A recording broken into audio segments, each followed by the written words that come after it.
ভাই পরকীয়ার একটা বয়স দেন। এক বেড়ার দুইটা ছেলে ছিল। এক ছেলে বড় ছেলের বিয়ে করাইছে, 10-12 বছর হয়ে গেছে। তার গরজ কিনো ছেলে সন্তান হয় না। আর ছোট পুত্রে বিয়ে করায় না। মানে ছোট পুত্রে বাবির প্রতি খুব ক্রাশ আছে। ক্রাশ থাকার কারণে পরে আবার ছোট ছেলেরও বিয়ে করাই দিছে। বিয়ে করাই দেওয়ার পরে হের কাছে হের ঘরে 2-3টা পোলাপান হয়েছে। বড় ছেলে ঘরে কিনে পোলাপান না, তা ঠাস করে শ্বশুর একদিন পুত্রের বউরে কইতাছে আর কি, মা গো, তোমার তো 10-12 বছর হয়েছে, নাতির মুখ দেখতাম না।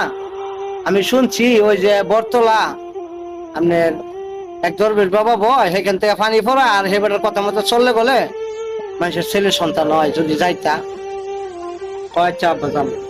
তো বৃহস্পতিবার দিন দরবার শরীফে গেছে আর কি, দরবেশ বাবার কাছে। আর সেই দরবেশ বাবা শ্বশুর হয়ে গিয়া সাজ্জা বয়ে রয়েছে। আবার বেটি গেছে পরে তো বেটির 14 ফিরির নাম ঠিকানা, বেটি কি কেমনে কি করে কি সমস্যা সব কই লিখেছে। বেটি গেছে, হ্যাঁ বাবা তো খুব কামেল কর। তখন পানি ফরা দিছে, পানি ফরা দিয়া আর কইতেছে যে এক রাত তোমার শ্বশুরের লোকে থাকতে আচ্ছা বাইতাইয়া। পরে বেটির জামাইরা কইতেছে, দরবেশ বাবার কাছে গেছিলাম, এলা পানি ফরা দিছে আর কইছে যে আপনার লোকে এক রাত থাকতে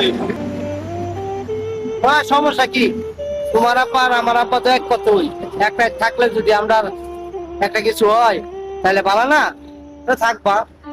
তো বাড়ির বড় বউ না, কাম কাজ সব শেষ করে এনে যায় আর শ্বশুর ঘরে হইতো। এর ভিতরে শ্বশুর আগে গিয়া এক সহির মেঝে থাকতো আর কি। আগেলা দিনে সহি আসিল, সহির আবার বড় বড় ফাঁকা ছিল। হ্যাঁ ভাবছে কি যে বড় বউ দায়িত্ব আছে, যে এর ভিতরে যন্ত্রটারে একটা শান দিয়ে নি, এই সহির ফায়দা এর যন্ত্রটারে শান দিতে আছে। এই না দেখে বিলে নিশ্চিত দেখতেছে যে একটা ইন্দুর উঠতেছে নামতেছে, বিলে ঠাস করে একজনের মাথা কামড়টা খাই নিছে। খাই লওয়ার পরে খাইতো গেছে মারা যাওয়ার পরে বেডি আইসে, 2 ঘন্টা পরে আয় দেখি শ্বশুর মহিলা নিছে। মনে মনে চিন্তা করতেছে, অহন যদি সকালবেলা উঠে দেখে আমার শ্বশুরের ধন কাটা মরে গেছে গা, আর আমি জীবিত, দুষ্টা তো সারা আমার উপরে করবো, যা শ্বশুর তো মরে গেছে গা, আমিও ব্যাগ ধরে মরে থাকি। তো ভিডিও ব্যাগ ধরে মরে নিছে।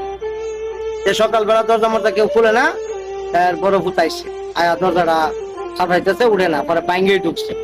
ঢুকার পরে আয়া দেয় কি বাপও মেরে লইছে, বউ নিচে করে মেরে লইছে।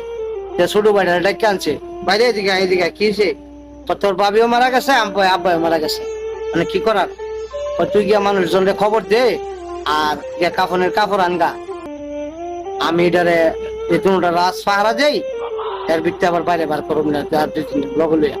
আচ্ছা তখন হ্যাঁ বড় ভাই গেছে বাজারও, আর হ্যাঁ করছে কি আন্দা ওই যে বাবির পুত্রি যে ক্রাশ আছিন, চিন্তা করছে বাচ্চা থাকতে তো সুত মারে নিলে কিছু করতারি নাই, মরে গেছে গায়ে বেড়ে একটা কাম করে দেখুন কাপড় উল্টায় কাম করতে গেছে, পাট করে বিড়ি দেওয়া হজাক উঠে গেছে।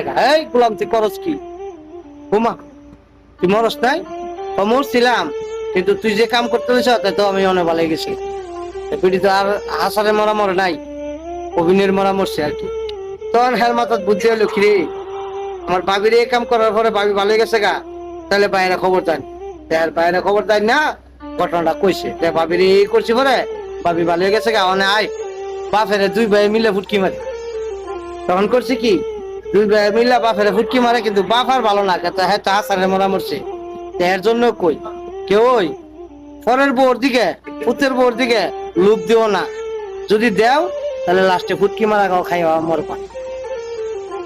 আশা করি বুঝতে পারছেন।